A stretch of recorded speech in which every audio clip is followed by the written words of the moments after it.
Building the buzz and pre-launch.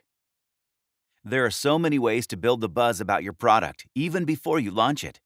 In fact, that's the time to do it, not after. Getting the word out about the product is the goal, right? Here is how you get that ball rolling. Teasers.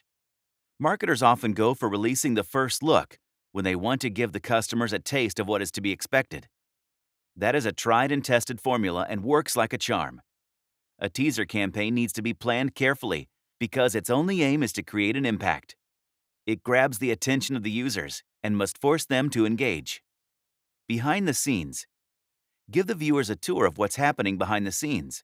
This creates a personal connection between the brand and its potential users. Your creative process is capable of giving them the stimulus they need to pay attention to what you're selling.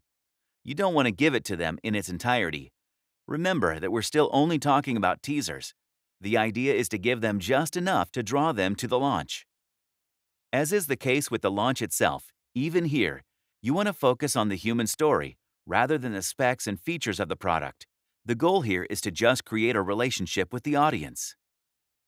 If you want to keep the mystery. Even when you don't want to give too much away, you can create a buzz that will keep the industry and customers hooked to your product. Apple, for example, does not tell you anything about the product.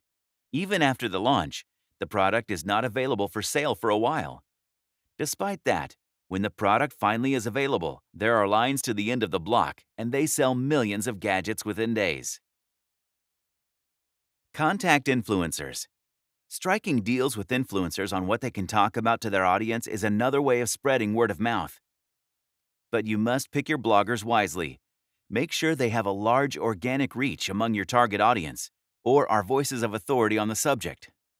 You still don't need to give them all details if you don't plan to. But make sure they are exclusive pieces of information to entice them to take the deal. It's called a scoop in the business, and they love it. But you need more than a few pitches if you want them to go for it.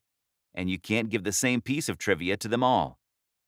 So, this requires a lot of meticulous planning. While making a list, make sure you are talking to influencers who have a presence across all social media platforms so that the reach is not limited. Go through their accounts and see what kind of brands they promote.